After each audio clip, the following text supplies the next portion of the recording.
you've been in my community for a while, you know one of the topics I talk about often is stress. We are living in a fast paced, high stress world with lots of competing demands of our time, energy, and attention, coupled with the stress that we sometimes unknowingly place on ourselves. So, our body's fight or flight response is constantly being activated. So, I want to dive into the stress and perimenopause connection specifically. So, stress is a risk factor for early onset of the menopausal transition. So, most women start perimenopause in their 40s, but some women can start as early as their mid 30s. And stress can exacerbate symptoms of perimenopause. And because of the rapid loss and volatile fluctuations of hormones in this stage of life, we are less able to handle stress. So we're more stress reactive. And then perimenopause itself can be stressful, right? Because your body is changing. You may have extra weight that you cannot lose no matter what you do. And you're probably trying a million different things. Your periods are changing, right? They're heavier or they're lighter, or maybe they're more painful or completely unpredictable. You probably don't feel like yourself or like you're getting adequate support. Maybe you're jumping from doctor to doctor hoping to get answers, but you're not getting anywhere. And, the brain fog and memory loss alone are incredibly frustrating and even scary at times. Not to mention that in this stage of life, it can be really challenging because you're raising kids, maybe you're sending kids off to college, or you're caring for aging parents, and even thinking about your own future. You're probably shaking your head in agreement with me right now, right? I'm sure a lot of that resonates with you. So, if you're feeling overwhelmed, if you are more reactive and easily lose your patience, you're feeling anxious, tired but wired, where you can't fall asleep at night and you're not staying asleep. Maybe you feel some tightness in your body, or you're grinding your teeth more, especially at night. You're exhausted, dragging yourself through the day. Maybe you need stimulants like caffeine or sugar. Maybe you have really bad salt cravings. You just want to constantly munch on something crunchy. Maybe your PMS is a lot worse, or you notice that you have like no libido, or you're even dealing with digestive issues like bloating or constipation. If any of that sounds true for you, then this episode is definitely going to help. All right, so what is happening from a hormonal standpoint? As you head into your 40s, as I've said on previous episodes, your ovaries are slowing down production of your hormones, estrogen, progesterone, and testosterone. Each of these have multiple functions in the body. We need them all, but we are losing them. So your adrenal glands, which are these small glands that are located on the top of your kidneys, start to take over, if you will. But they're not making these hormones in robust amounts the way your ovaries were making in your 20s and even early 30s. Now, your adrenals already make other hormones. They're pretty busy. They've got a lot on their plate as it is. So they're making hormones like aldosterone, which helps to maintain your body salt and fluid balance. And that's going to be really important for maintaining a healthy blood pressure. The other hormones it makes are cortisol, norepinephrine, adrenaline, and these are known as your stress hormones, right? So that is what happens in a stress response. So you'll notice if you're in a really stressful situation that you may have an increased heart rate, shallow breathing, maybe even heart palpitations. That's because of these stress hormones. And, these hormones do have other functions in the body, but cortisol specifically helps to regulate your metabolism. It helps to stimulate glucose to help maintain a healthy blood glucose or sugar level. And cortisol can even have anti-inflammatory effects. It typically gets a pretty bad rap, but we need cortisol. We just don't want too much, like all of our other hormones, right? And then lastly, your adrenal glands also make something called DHEA, which is one of the most abundant steroid hormones, which makes other hormones. All right, now when your body is in a stressed state, it will prioritize making those stress hormones like cortisol over any other hormone because it is trying to protect you. and everything else will slow down, like your thyroid function, your digestion, your metabolism, detoxification, and even ovulation, which is already spotty in this stage of life. And all of this is going to worsen your perimenopausal symptoms.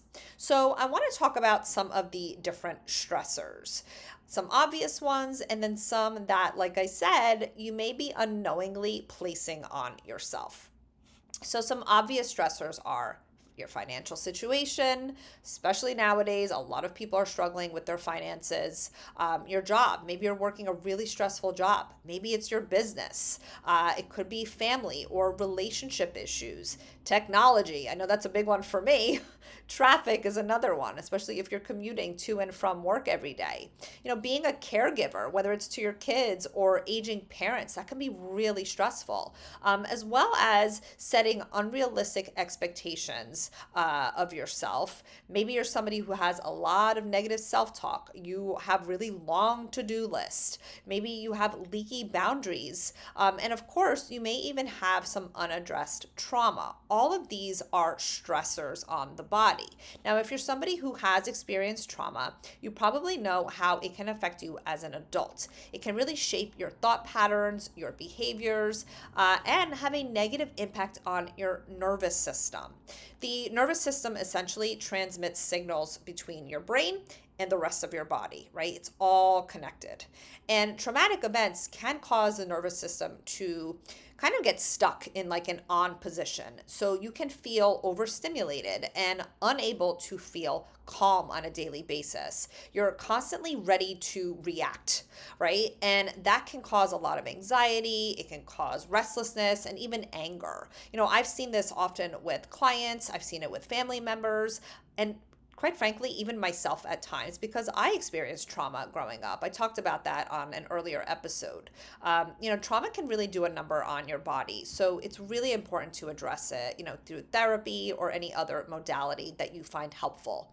Now, besides all of that, emotional stress, we'll say, there's also physical stress, things that, like I said earlier, you may unknowingly be placing on yourself. So one is overtraining or over exercising. A lot of women, again, especially in this stage of life, you're gaining weight. So you're doing all you can to try to lose that weight. A lot of women tell me, Claudia, I ramped up my cardio, or I'm working out 6-7 days a week. And that is way too much on the body, right?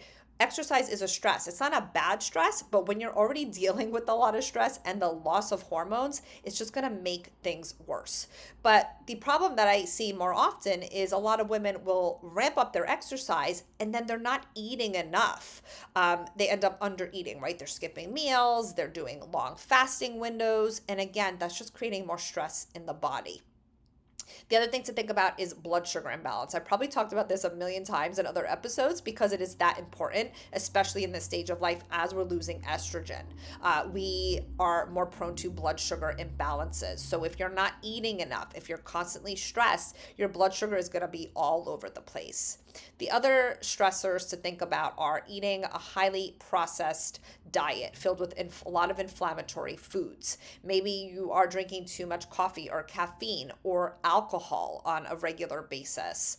You could be staying up way too late at night. That is a stress on the body. Maybe you are using way too much technology or have a lot of exposure to blue light, especially at night.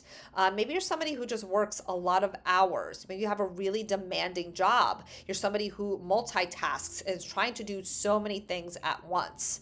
Maybe you just aren't sleeping enough. And then the other thing to think about is these underlying imbalances like gut issues. Your gut is a big one, right? If there's inflammation, if there's pathogens, parasites, infections like H. pylori, that is considered a stress on the body.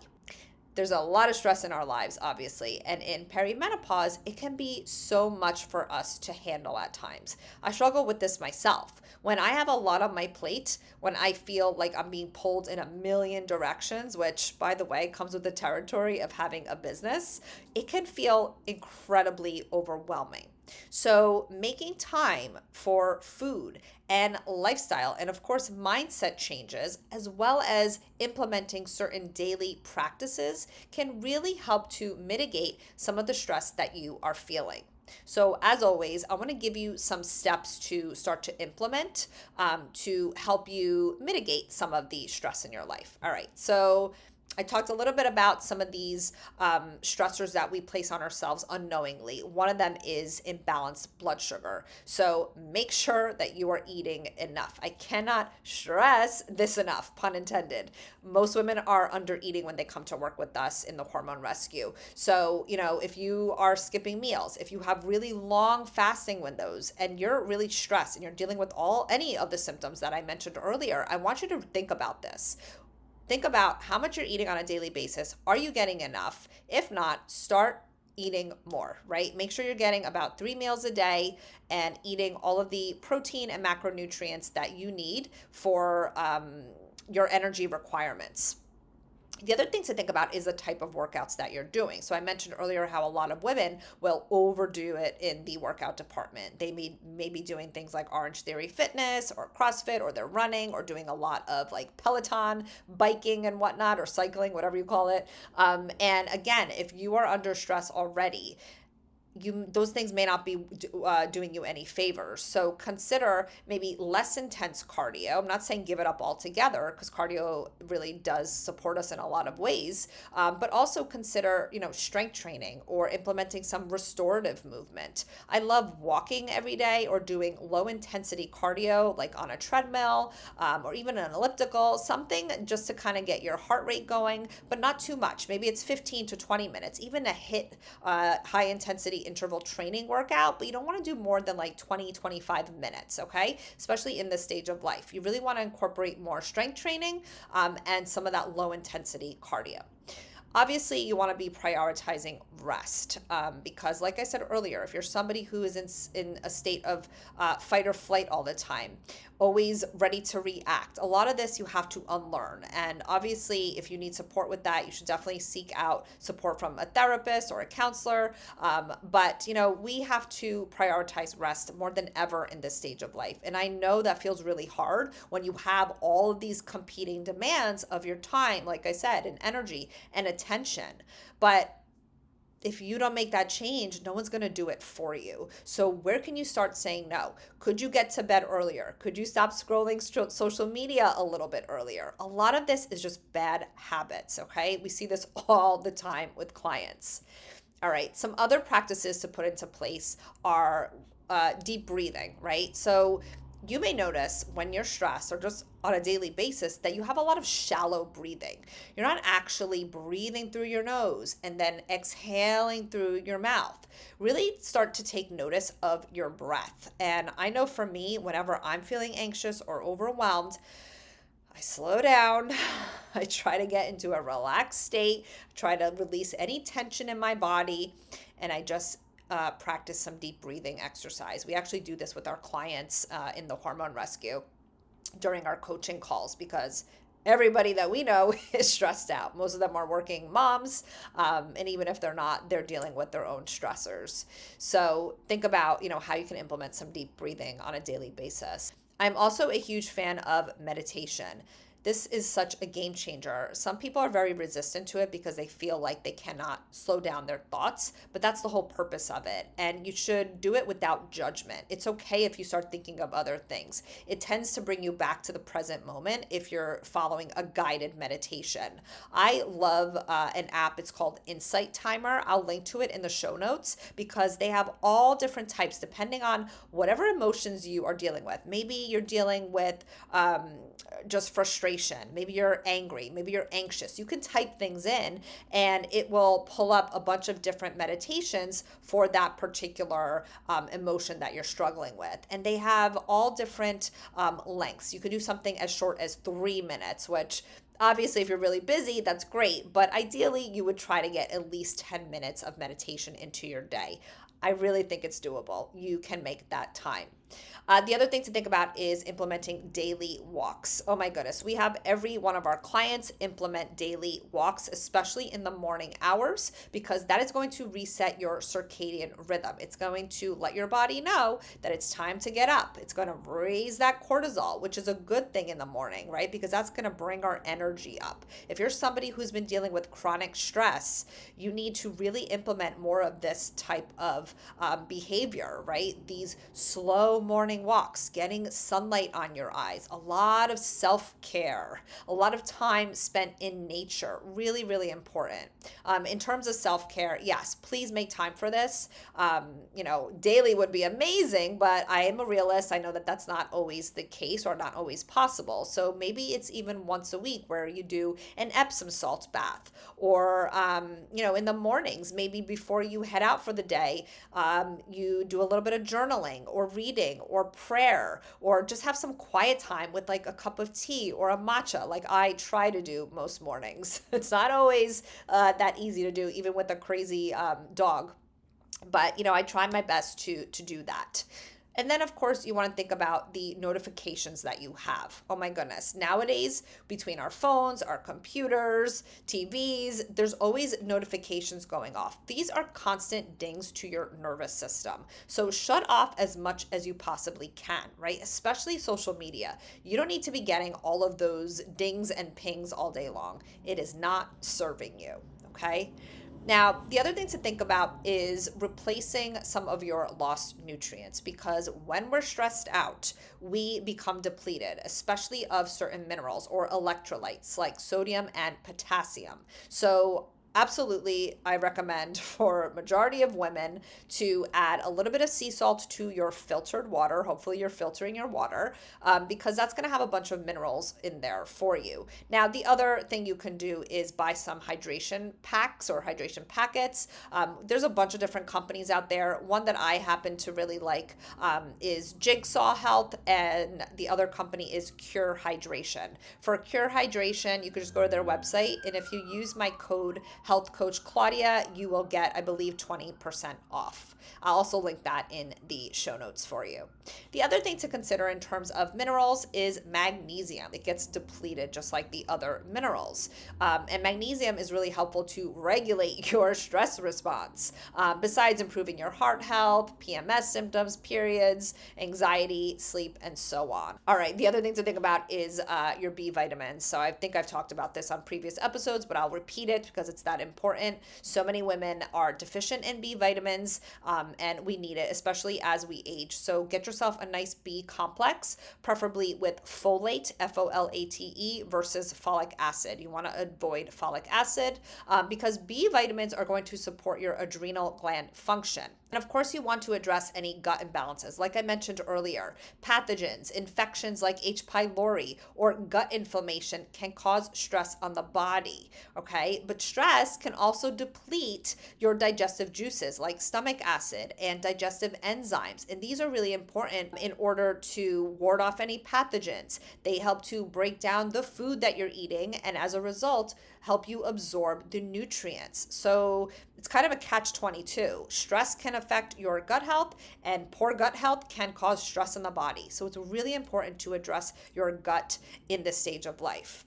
And then lastly, like I've mentioned on other episodes, you do want to start considering hormone replacement therapy. If you are really struggling, if your sleep is off, if you feel stressed all the time, if you have really bad anxiety, it's time to start thinking about replacing your hormones, especially if you're in your 40s and beyond, because again, you are losing these precious hormones, specifically starting with progesterone. That is your calming hormone. So we're talking about stress here, right? And overwhelm. Well, if you don't have enough progesterone on board, you are not going to feel your best. So you may want to start replacing that.